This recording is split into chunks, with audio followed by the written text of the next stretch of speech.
guys? It's John Nelson, and you're listening to the Starting Block Podcast. Guys, if you're new to the show, I want to welcome you. Thanks for joining us. We appreciate it. I'm going to give you a breakdown of what we are all about. Now, guys, this is a show for complete athletic development. Our objective here is to give you the tools to win, whether you're the athlete, the parent, the coach. And that's going to cover a wide variety of topics. If you look at our list of guests and topics, and we cover everything from, this is actually our first live episode since Dr. Cruz came on.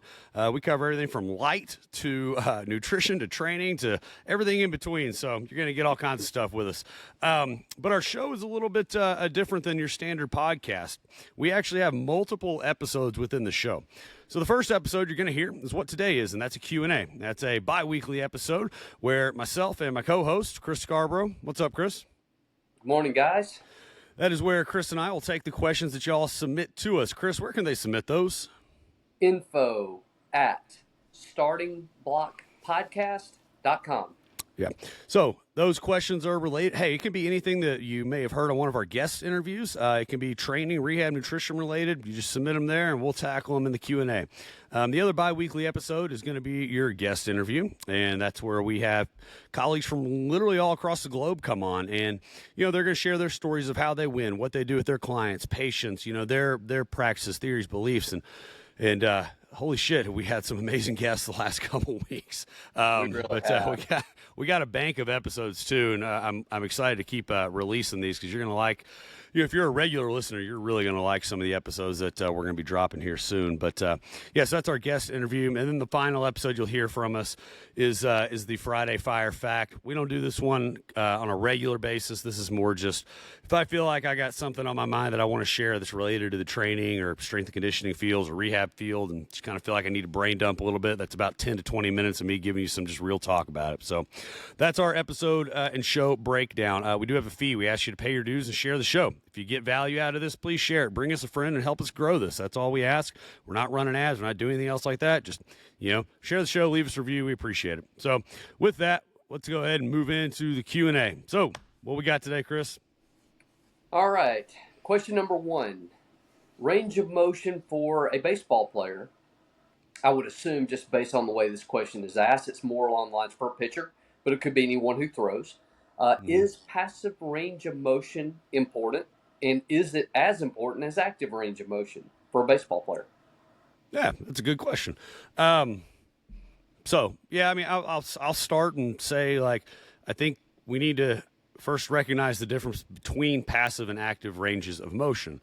So let's just look at external, rotation in the shoulder. So, commonly referred to as, lay back and throwing, but it's basically the arm at 90 and just rotating back. So external rotation passively would be like something that a coach or a therapist or somebody could bring you into. So I test external range of motion in the prone position where I have somebody laying on their stomach, and I will actually take their arm or shoulder into that external rotation to see what they have.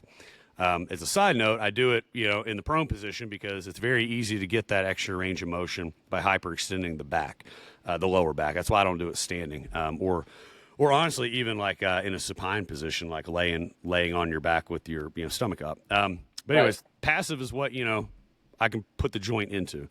Active is what they can control, and this goes into the teachings of FRC and FRA type stuff. And that's there's a lot of times there can be a huge gap there. So you see a lot of pitchers, a lot of overhead. I don't want to say just pitchers. I mean, overhead athletes in general, swimmers. I have a lot of swimmers here at ELP, and so they're overhead athletes as well. And you see that, they work on stretching and mobility and things like that, and it creates this passive range of motion. But the active they don't have, meaning they can't actively control that range of motion. They can't take their arm to that end range either in a one-to-one respect or without compensating. Does that make sense, Chris? It does. Yes. And along that same line, javelin throwers, people who play tennis, yes. I mean, there's lots of overhead athletes. We're just using baseball as an example. Yeah. Because that's who asked the question. Yeah, absolutely. And so, what the appropriate degree of external rotation is for layback, I don't know, and I don't really care. I'm just curious and want to know, okay, is it adequate? Does it match their movement patterns, and can they control it one for one? So, if we have a kid come in, I'll just stick with baseball. If we got a guy come in, he's a pitcher, and let's just say he's got adequate external rotation. So, adequate would be basically, we can passively take it, roughly to the ear line, right? I mean, I think that's kind of the standard, isn't it, Chris? Yes, Yeah. correct. So, I mean, and that's average, right? Just for average, washed up meatheads like myself. But, overhead athletes clearly need to have more. So, if we're good, if we don't even have just good passive, then we have to naturally start like creating passive ranges of motion. So that's where we'll do things like progressive or regressive, angular isometrics, where like it's almost like PNF, contract release, but then try to build the strength up there too, so the nervous system understands what's going on there. But let's just say they have the passive and they can even get past their ear, but then I ask them to actually them do that themselves. And one of the big things is you'll see like extension of the wrist. Like as they go up, they're going to try to like extend the wrist or rotate the hand or something to compensate, and that's where the problem arises. Like, because if that happens in a test, it's going to happen on the field. And that's where I think as we've always talked about, like movement, your mechanics are a byproduct of movement. So if we have compensations there, then that's going to lead to compensations, on the mound or in the pool, right? Right. So we got to address that. And that, I know that's something that I do spend some time on, is trying to close that gap. And so I think naturally the next question would be, how do you close that gap? So that's where the FRC work comes in, FRC, FRA. So you basically have things like, you can go in-range liftoffs or in-range holds or in-range hovers or rotations. Like, you know what I'm talking about, Chris? Have you seen that type of stuff? Yeah. It's really moving in what that person's limits are. Mm-hmm. Creating whatever movements you can in the extreme range, if you will, almost along the lines of an iso extreme in a sense.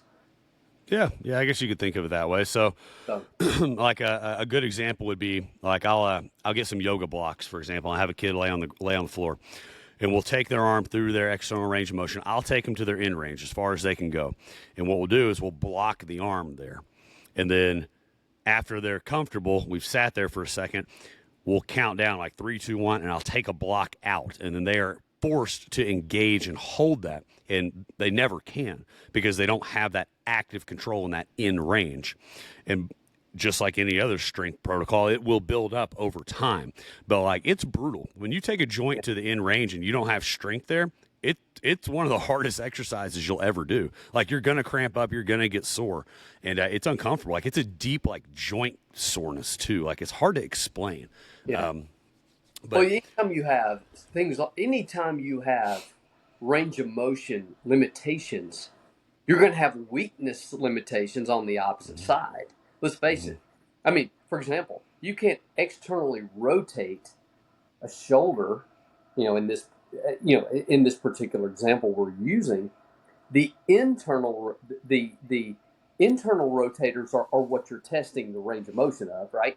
You're testing external rotation, but the limiting factor from a tightness standpoint, if you will, is actually the internal rotators. The external rotators are weak in that range. Well, if you're looking at it from like a tightness standpoint, yeah. But like, I'm not even talking about tightness. I'm just saying, like, they just can't. The muscles don't activate at that end range. That's Right. That's what I was saying. Yeah, exactly. So they don't even have their brain can't even, they don't even know where that joint is. Right. We've talked about that with Dr. J and Dr. Rob and many others. I mean, it's like, I don't even know where my joint is here. I mean, this is so new to me. So yeah, it has to go beyond just stretching something. It has to do, John, kind of like what you just said. You have to get the brain to realize, oh, I'm okay here. I have some strength here. Yes. Yeah. And then there's different progressions and regressions that you need to do to address this. We can't just take a joint into the in range and then, just train the absolute shit out of it. Like, you're going to blow it up. Like, it's got to be progressive, because you're working with the joint, and we need, obviously, we've got to make sure that, the best athletes are also the healthiest ones. So we got to stay healthy. So How do you do that? Like, if you follow any of the FRC, FRA, Kinstretch stuff, I mean, they got all kinds of crazy stuff out there, and it's awesome. Don't get me wrong. Dr. Spina is brilliant. I love Dr. Spina, and Hunter is. If anybody knows what I'm talking about, Hunter is absolutely a freak of nature.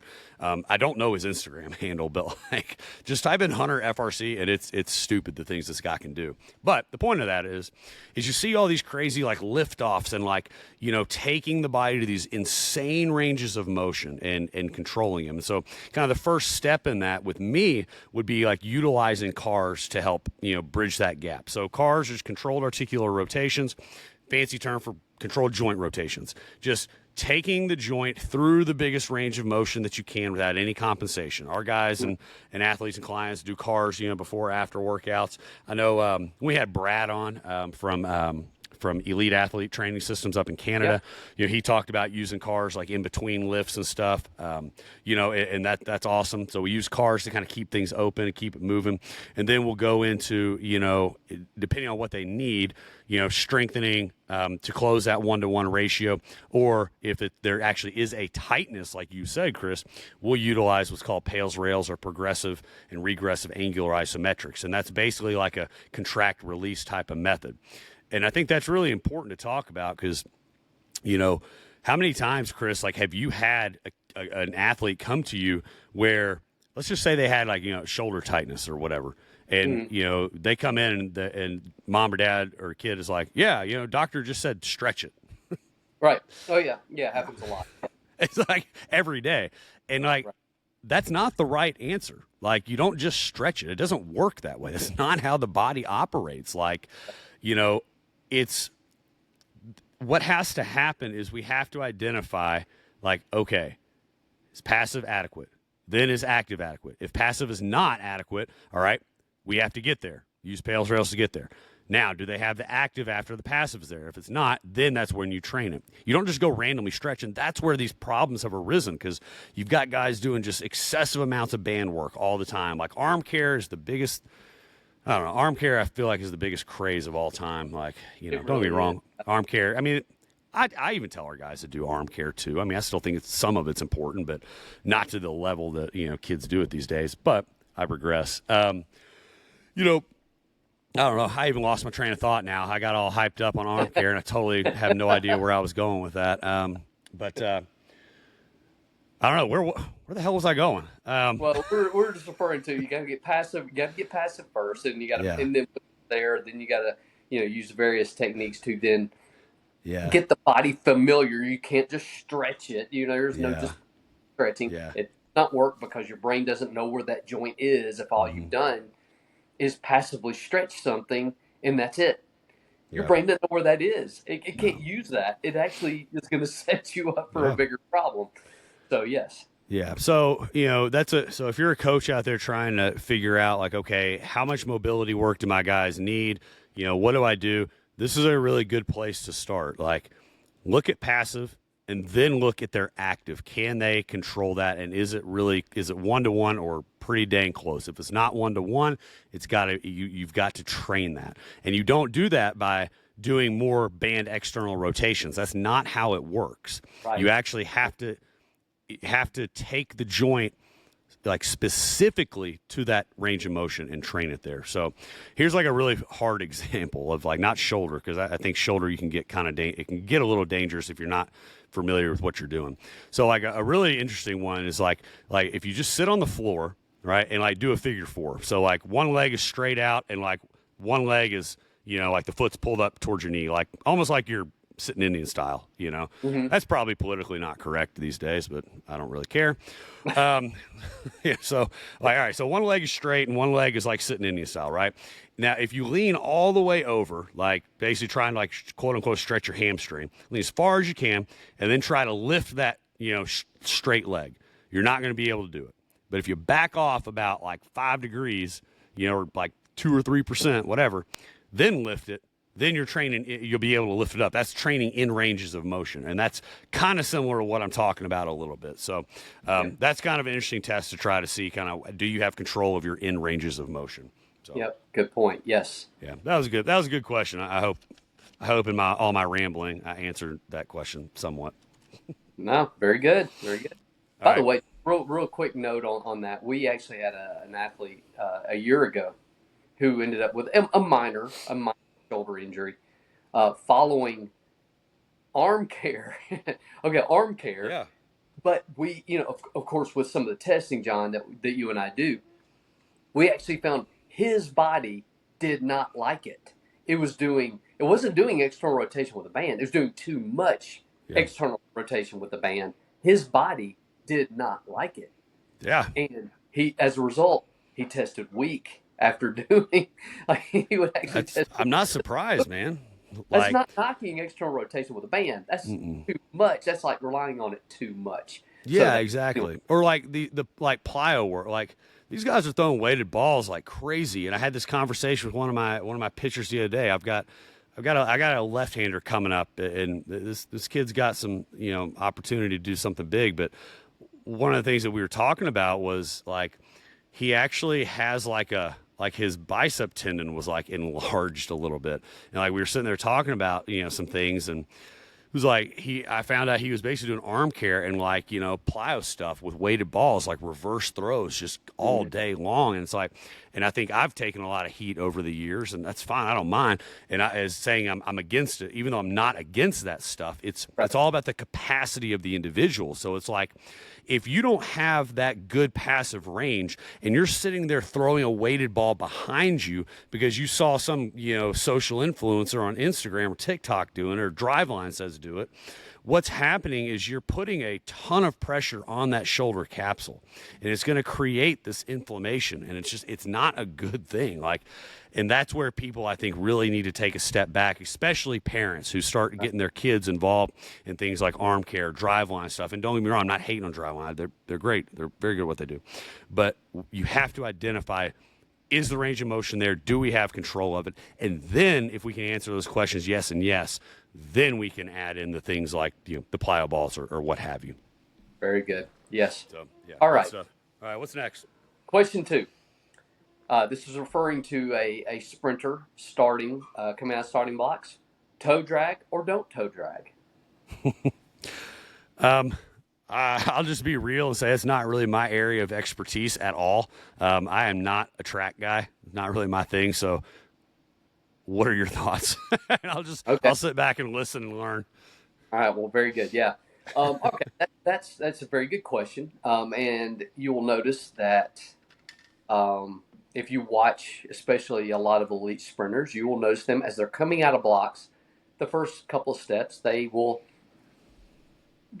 drag or nearly drag the toe along the ground, and there's a couple of reasons for that. Um, you know, Clearly you want to make sure that foot stays close because you got to get it back down to the ground very quickly. But that's only part of the answer. I mean, yes, you do want to keep that foot close to the ground so very low recovery, so it'll be ready to get back on the ground so you can use it again. But there's a little more to it than that.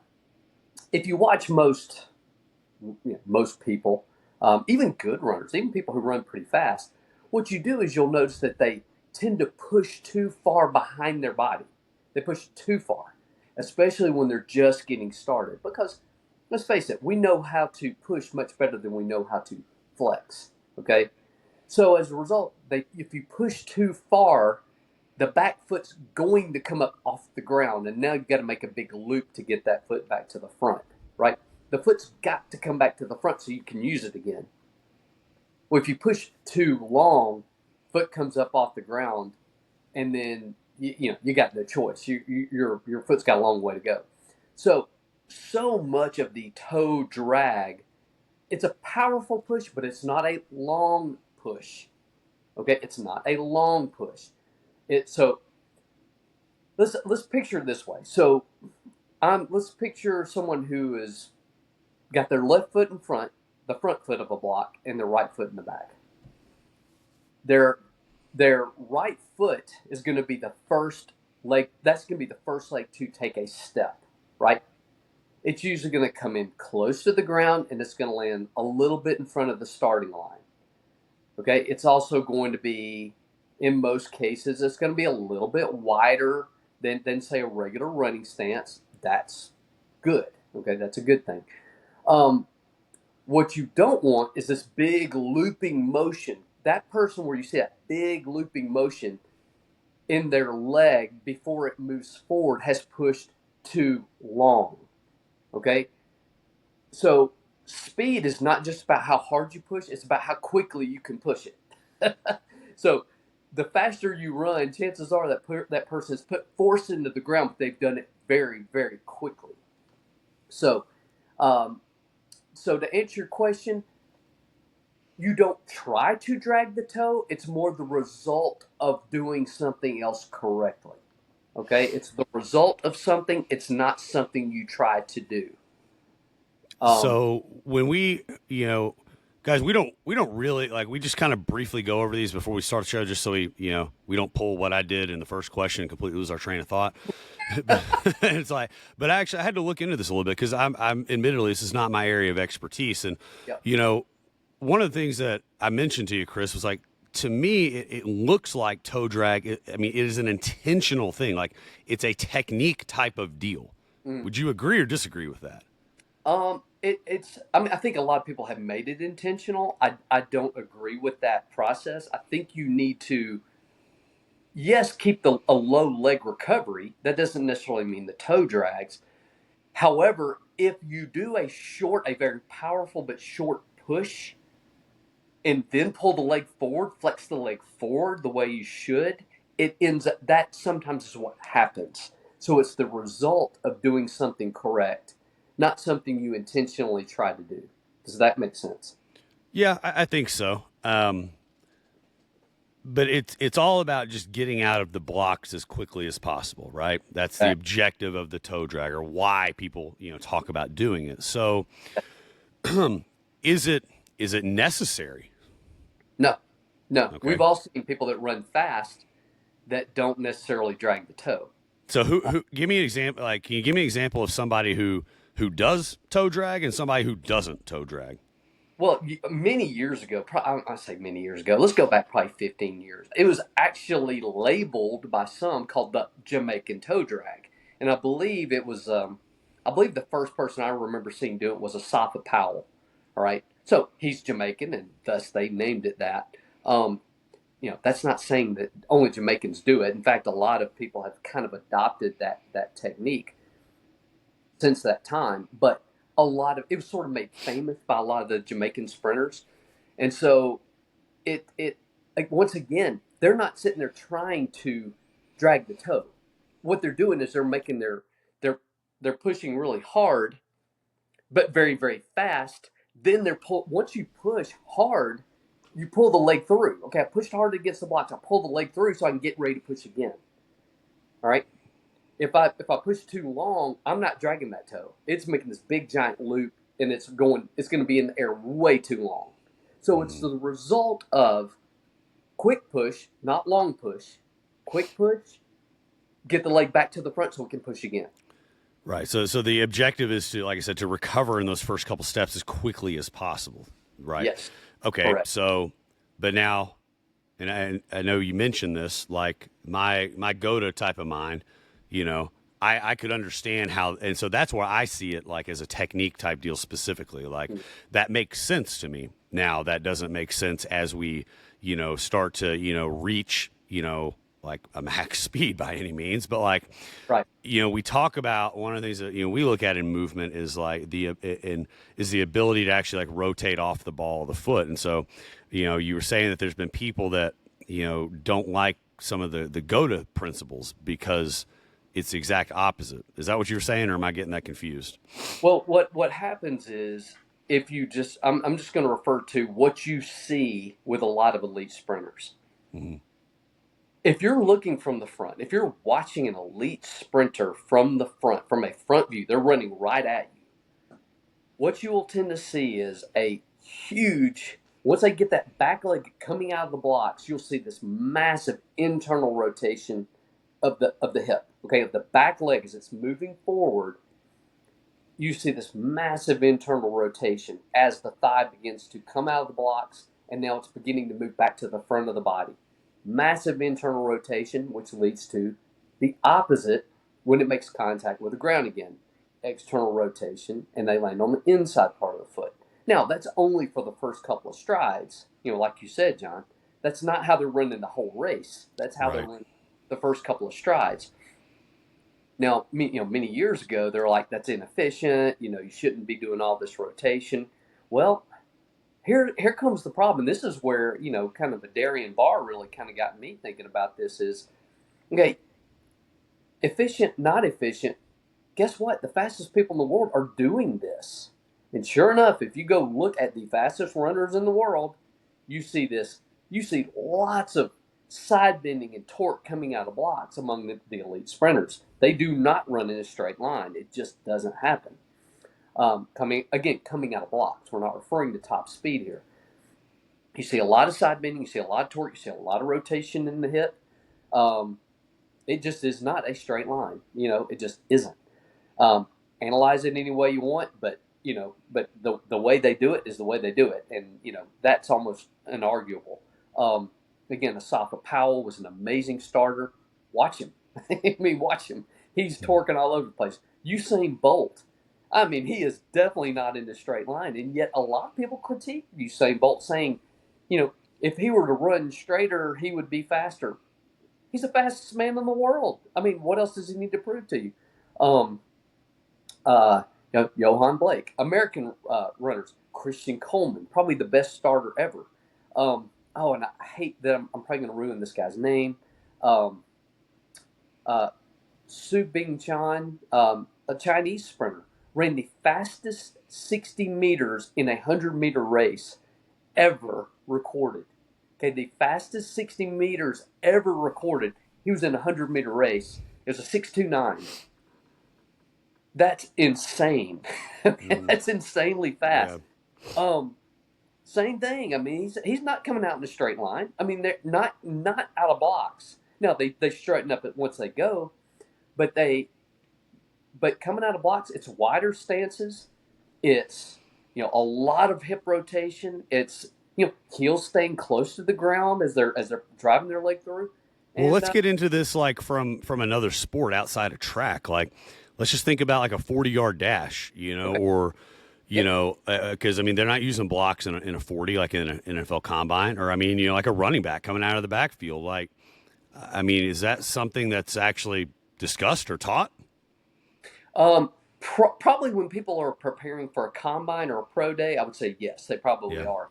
Not necessarily, again, not dragging the toe necessarily, but a rapid and short, push with the back leg, and then get it back to the front, which leads sure, to a low heel recovery, which sometimes drags the toe. Okay, so sure. once again, it goes back to what I initially said. You don't teach someone to drag the toe; it's the result of other things that someone is doing correctly in a sprint.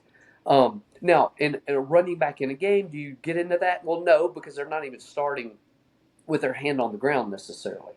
Um, a baseball player in a steal, that's a great thing. A lot of people think a good base stealer false steps, Mm-hmm. but I'll disagree, because what happens is if you look at a base stealer, they drop their weight onto their right leg. Okay, they drop. Okay, their left leg. Okay, they're stealing a base. Left leg is closer to first base. Right leg is closer to second base. Okay, so picture this in your mind. Their weight drops from their left leg onto their right. They pull their right leg underneath their body. Okay, but it pretty much is always going to drag the ground because they've got to anchor that right foot. Okay, their hips are actually moving towards second, but their foot is actually pulling more underneath their body, so they can create this powerful shin angle that they can accelerate from. They're basically creating starting blocks. The podcast, yes, thank you. Yeah, shameless plug there. Um, they're creating starting blocks out of nothing. So That makes sense. I never really thought about it that way. some people call it a false step. It's not a false step. It's actually, in fact, that's what someone actually brought up to me earlier this week. They said, "Is that not a false step?" I was like, I could see how people would call it that. How people would think it's a false step. But look where the hips are going. Always look where the hips are going. It's a matter of getting those hips, moving your center of mass in a certain direction. That is speed. Okay, moving your center mass in a certain direction quickly. That is speed. Cool. Well, that's an interesting topic. I think it's, now that I have a little bit better understanding of it, like I think I could see the benefits of teaching a toe drag, but I can see how it's kind of irrelevant as well. But I don't know. It's interesting. I'm gonna have to think about that. I think we probably bring that back up now that I've got a better understanding of it. I don't know. Something I've never really dug into. Like I said, I'm not really the track guy. That's not my field of expertise, but it's a good question. I'm glad they sent that in. So appreciate that. Cool. All right. Well, that's good stuff, guys. Well, we appreciate that. That's a show. We're going to wrap it up for today. Appreciate y'all listening. If you got value out of it, guys, share the show. And appreciate you guys. Love you guys. Talk to you soon.